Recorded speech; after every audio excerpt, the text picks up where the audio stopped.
Oke, Bismillahirrahmanirrahim. Assalamualaikum warahmatullahi wabarakatuh. Waalaikumsalam warahmatullahi wabarakatuh.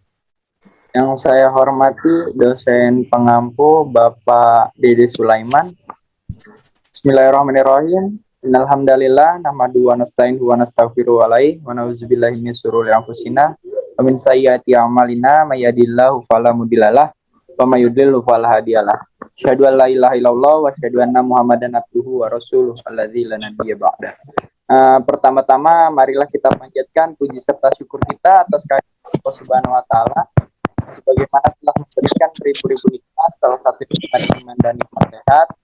Maka dari nikmat itulah kita dapat berkumpul di Zoom ini yang insya Allah dimuliakan oleh Allah Subhanahu wa taala. Amin. Salawat serta salam tidak lupa pula kita curahkan kepada junjungan Nabi kita, uswatun hasanah kita, yakni Nabi Muhammad Sallallahu Alaihi Wasallam, yang telah membawa kita dari zaman jahiliyah hingga zaman terang-terang seperti saat ini. Yang saya hormati Bapak Dede Sulaiman beserta teman-teman sekalian yang tidak saya bisa sebutkan satu persatu tanpa menghilangkan rasa hormat saya.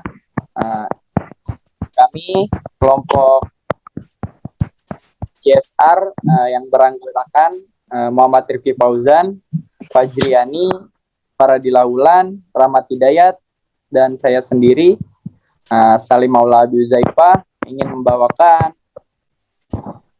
sebuah materi yakni model siklus terintegrasi. Di antaranya formulasi CSR, pendekatan integratif CSR, pelaksanaan CSR, move, dan pelaporan CSR. Yang langsung saja kita mulai ya dari slide pertama kepada Mbak Fajriani. Waktu dan tempat dipersilahkan. Baik, langsung saja di sini saya akan menyampaikan materi yaitu tentang formulasi CSR, di mana terbagi menjadi beberapa tahap. Yang pertama ada satu tahap identifikasi proposal. Di sini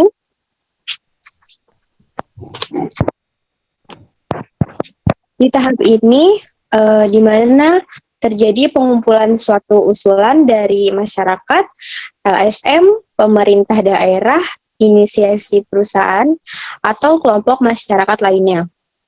Yang kedua ada tahap analisis rekonfirmasi dan rekomendasi.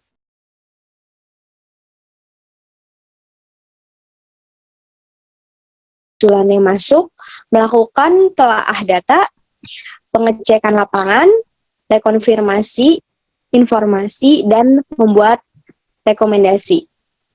Tahap ketiga yaitu persetujuan proyek, di mana di sini mengusulkan persetujuan ke pemegang otoritas disertai dengan penjelasan manfaat proyek, kesesuaian dengan kebijakan CSR, dan estimasi biayanya. Yang keempat yaitu di mana tahap ini berisi tentang kompilasi ke dalam RKAP, yaitu memasukkan proyek-proyek CSR ke dalam rencana kerja dan anggaran perusahaan dengan mengalokasikan besaran anggaran untuk masing-masing proyek. Di tahap kelima yaitu ada tentang detail program desain, rincian proyek, menanggung jawab kegiatan. Pada tahap ini membuat sebuah gambar atau rancangan detail, yaitu ada detail engineering design dan DAD. Juga ada spesifikasi kegiatan, rincian anggaran biaya, serta metode pelaksanaannya. Di tahap keenam yaitu pilihan implementasi, di mana menentukan siapa yang mengerjakan proyek, apakah dikerjakan sendiri, oleh kontraktor, masyarakat, atau kolaborasi dan bekerjasama dengan pihak lain. Jika dikerjakan pihak ketiga, bisa dilakukan melalui proses pelelangan. Di tahap ketujuh yaitu ada eksekusi proyek, di mana melaksanakan kegiatan meliputi pengelolaan sumber daya, manajemen proyek, organisasi, pelaksanaan, pengawasan dan monitoring pelaksanaannya bisa melibatkan konsultan pengawas. Di tahap terakhir atau ke-8 yaitu serah terima kepada masyarakat, di mana menyerahkan proyek yang telah selesai dikerjakan kepada masyarakat, disertai penyuluhan tentang tindak lanjut pemanfaatan dan pemeliharaan proyek yang diserahkan kepada masyarakat. Selanjutnya, tentang pendekatan integratif CSR. Ya, di sini saya menjelaskan pendekatan integratif CSR. Pendekatan integratif CSR sendiri adalah melibatkan para pihak terkait dalam satu kesatuan sistem guna mencapai suatu tujuan bersama, bahwa dengan mengajak para pihak untuk saling sinergi dan bahu-membahu, setiap hambatan bisa dihindarkan, dipecahkan, atau dimitigasi dalam pendekatan integratif CSR. Yang dibutuhkan yaitu satu, ada kelembagaan CSR. Kelembagaan CSR ini adalah para pihak yang terlibat langsung dalam persiapan pelaksanaan dan penyelesaian kegiatan. Kapasitas kelembagaan menjadi unsur penting dalam membentuk keberhasilan pelaksanaan program. Proyek yang dikerjakan bisa menggunakan infrastruktur organisasi yang ada. Jika ruang lingkup terlalu besar, bisa diserahkan kepada pihak ketiga atau perusahaan lain. Yang selanjutnya ada integrasi pelaksanaan. Kunci sukses kegiatan atau proyek adalah bagaimana mengintegrasi rangkaian kegiatan sejak perencanaan sampai evaluasi menjadi satu kesatuan yang saling terkait, dan memperkuat. Untuk itu, dalam merancang suatu kegiatan harus diinventarisasi titik-titik kritis dari setiap tahapan kegiatan. Selanjutnya, disusun mitigasi risiko. Apabila dijumpai kendala dalam pelaksanaan mengganggu sinergitas, kompatibilitas, sinkronitas, dan harmoni, dengan demikian dalam pelaksanaannya tidak terjadi deviasi atau penyimpangan yang tidak teridentifikasi atau diprediksi sebelumnya, mengintegrasi setiap proses dalam pentahapan kegiatan. Bermakna membangun perspektif bahwa para pihak maupun pada setiap tahapan kesemuanya harus disediakan untuk keberhasilan kegiatan. Tidak boleh ada ketidaksinkronan di antara satu tahapan ke tahap lainnya, atau munculnya visi misi dan kepentingan atau adanya agenda tersembunyi yang berbeda di antara pihak terlibat dengan tujuan organisasi. Lalu yang selanjutnya ada perlibatan masyarakat. Di sini tanggung jawab sosial dan lingkungan pada hakikatnya menyasar masyarakat sebagai subjek. Untuk mencapai sasaran demikian, perlibatan masyarakat penerima program dari mulai tahapan perumusan ide sampai akhir pelaksanakan kegiatan menjadi sangat penting. Tujuan perlibatan masyarakat ini adalah untuk membangun rasa memiliki pengalaman mengelola kegiatan serta tumbuhnya kesadaran bahwa mereka lah yang pada akhirnya akan memelihara dan mengelola proyek atau kegiatan yang diserah terimakan kepada masyarakat. Perlibatan masyarakat juga sebagai wahana interaksi dan komunikasi yang akan memperkuat ikatan hubungan yang lebih harmonis antara perusahaan dengan masyarakat. Selanjutnya ada koordinasi pemangku kepentingan. Dalam melaksanakan CSR pun, pihak-pihak yang terlibat bukan hanya perusahaan dengan masyarakat penerima program, masyarakat lain yang bukan menerima program pun harus diberikan informasi dan pemahaman agar jangan sampai timbul rasa iri, merasa kurang diperhatikan, atau belum diakomodasi keinginannya, sehingga tidak menimbulkan permasalahan yang tidak perlu. Kemampuan yang terbatas atau pertimbangan yang lain dalam satu kurun waktu tertentu, tidak mungkin semua proposal dapat dipenuhi perusahaan. Koordinasi juga dilakukan pada masing-masing elemen atau tokoh kunci di dalam masyarakat penerima program. Hal ini untuk menghindari terjadinya reaksi negatif atau sikap pasif dari sebagian kelompok atau pribadi di dalam masyarakat. Lalu selanjutnya ada pelaksanaan CSR, bisa diganti slide-nya, dilanjutkan.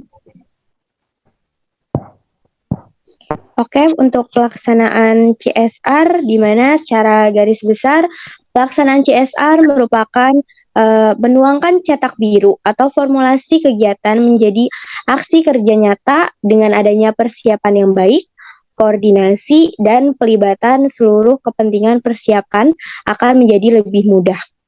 Selanjutnya, dengan perencanaan yang akurat, maka sasaran yang ditetapkan diharapkan tidak menyimpang dari parameter volume, kualitas, dan waktu yang telah ditetapkan. Berarti di sini keakuratan dalam menganalisis sebuah volume, kualitas, dan waktu harus benar-benar dipersiapkan. Selanjutnya, di mana kepemimpinan berperan untuk mengajak pihak-pihak yang berseragam menjadi satu kesatuan yang utuh dan dinamis. Di mana di sini peran dari seorang pemimpin untuk mengajak atau bisa melobi para pihak-pihak tertentu untuk menjadi suatu kesatuan dan menciptakan sebuah hubungan yang baik. Selanjutnya, mengorganisasi banyak pihak dalam satu kegiatan tidak selamanya mudah. Untuk itu, seorang penanggung jawab proyek atau kegiatan harus bisa mengajak para pihak yang terkait, harus memiliki komitmen yang sama untuk mencapai tujuan. Di sini seorang penanggung jawab kegiatan mungkin sama halnya dengan seorang pemimpin ya. Selanjutnya yaitu mengorganisasi, yaitu mengajak masing-masing pihak atau orang agar memilih visi atau misi yang sama dengan apa yang telah disepakati, di mana dalam pelaksanaan CSR ini terdapat sebuah tujuan, sebuah perencanaan yang mana masing-masing pihak telah setuju dan mengetahui dari mungkin kelemahan, kelebihan, serta konsekuensinya ke depannya. Selanjutnya. Baik, untuk pelaporan CSR, apa sih pelaporan CSR itu? Ialah kegiatan penyampaian informasi kepada para pihak dilakukan sejak program dirumuskan sampai kegiatan selesai dilaksanakan. Adapun 3 dasar pelaporan kegiatan itu salah satunya pelaporan kegiatan, pelaporan program CSR kepada pemangku kepentingan seperti pemegang saham, reguler, atau masyarakat perlu dibuat sejak program dilaksanakan sampai selesai dikerjakan. Tujuannya agar pemerintah setempat dapat memonitor perkembangan pelaksanaan kegiatan. Poin kedua, informasi publik merupakan bagian dari pertanggungjawaban penyampaian informasi kepada publik. Tujuan dapat membentuk akuntabilitas dan membangun kepercayaan publik dan reputasi positif perusahaan itu sendiri. Yang terakhir, pelaporan berbasis ISO 26000.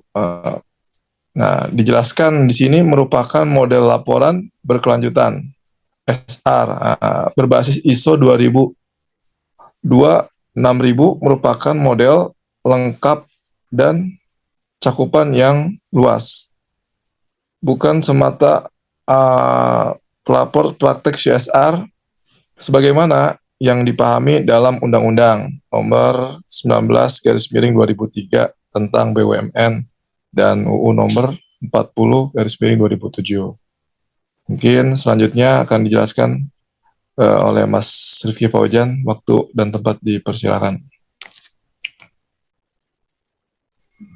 Ya, baik. Selanjutnya itu di program CSR, formulasi CSR ini ada monitoring dan evaluasinya. Jadi setiap kegiatannya selanjutnya akan dilakukan monitoring serta pengevaluasian dari setiap kegiatannya. yang dimana monitoring itu merupakan pemantauan yang dilakukan secara terus-menerus terkait pelaksanaan program CSR.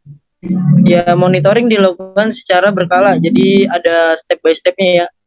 Selama yang kegiatan itu berlangsung, sedangkan dan di sini ada evaluasi, yang dimana evaluasi itu kita menilai secara keseluruhan apakah pelaksanaan program CSR itu berjalan dengan baik atau tidak, atau sesuai dengan rencana ketentuan yang disusun oleh para pihak-pihak terkait. Evaluasi CSR ini mengukur berhasil atau tidaknya program yang telah dilaksanakan. Dalam kaitannya di program CSR ini, monitoring dan evaluasi atau sering disebut dengan orang-orang menyebutnya dengan sebutan MONEF, merupakan bagian dari pengelolaan manajemen program yang diintegrasikan sejak awal perencanaannya. Jadi saat perencanaan itu dirumuskan ukuran-ukuran kualitatifnya bagaimana, kuantitatifnya gimana, sehingga menjadikan keberhasilan dalam programnya, sehingga dapat juga dijadikan acuan dalam melaksanakan MONEF pada saat atau setelah program berjalan. Yang selanjutnya yaitu ada monitoring evaluasi masih dengan setelah pekerjaannya. Setelah pekerjaannya selesai dilaksanakan, harus ada analisis yang dilakukan. Contohnya itu evaluasi untuk menginterpretasi perusahaan, kendalanya, hambatan apa saja yang ditemui dalam kegiatannya. Yang kemudian ada tujuannya itu memperoleh masukan atau pendapat dari setiap orang-orang yang melakukan kegiatannya. Contohnya itu ada kayak seperti bagi bahan perbaikan, metodologi, sistem, dan proses di masa yang akan datang nantinya. Yang selanjutnya ada prosedur monitoring, dimulai dengan mengevaluasi laporan pelaksanaannya. Jadi setiap kita melakukan itu harus ada evaluasi dari setiap laporan-laporan yang sudah berjalan. Selanjutnya yang berupaya mendapatkan masukan dari para pihak. Jadi kita harus setiap melakukan kegiatan ini terus harus ada pihak-pihak yang baik atau tidak langsung terlibat dalam pelaksanaan kegiatannya, sehingga dinilai bisa memiliki kapasitas untuk diminati atau dimintai masukannya. Selanjutnya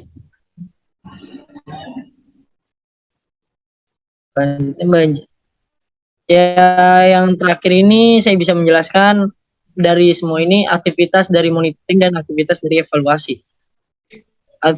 Aktivitas monitoring yang dimana itu diantaranya yang pertama itu seharusnya kita harus melakukan kajian mengenai berlangsungnya kegiatan secara periodik apakah sesuai dengan rencana yang telah ditentukan atau tidak. Yang kemudian harus kita lakukan yaitu kita harus menganalisis setiap data yang ada dan rekomendasi atau pelaksanaan program berupa progress report. Yang ketiga melakukan refleksi dengan masyarakat. Jadi kita harus mendekatkan diri kepada masyarakat atau kader-kader lokal maupun staf CSR yang secara periodik untuk menyempurnakan setiap kegiatan yang sedang berlangsung dalam waktu 3 atau 6 bulan atau bisa lebih dari itu. Yang terakhir ya ada aktivitas evaluasi, yang dimana evaluasi yang pertama yang harus dilakukan mengidentifikasi kekuatannya, kelemahannya juga, dan relevansi program terhadap kondisi masyarakat. Bagi masyarakat, menggunakan hasil-hasil yang dicapai untuk merencanakan program CS, pengembangan kegiatan baru yang lebih bertumpu pada sumber daya lokal. Yang ketiganya itu ada pengelolaan CSR-nya, menganalisis hasil-hasil yang dicapai untuk digunakan dalam perencanaan penyusunan kebijakan dan strategi CSR ke depan. Evaluasi merupakan proses belajar bersama antara pihak-pihak yang terkait dalam program kegiatan CSR ini. Mungkin itu saja yang bisa saya sampaikan. Saya kembalikan kepada Mas Salim sebagai moderator. Waktu dan tempat, persilakan. Ya teman-teman sekalian, terima kasih. Kurang lebihnya mohon maaf. Mungkin ada salah-salah kata dari kami. Kesalahan datangnya dari kami. Kebenaran hanya milik Allah Subhanahu wa taala. Billahi fisabilil haq, wastabiqul khairat. Wassalamualaikum warahmatullahi wabarakatuh. Waalaikumsalam. Waalaikumsalam.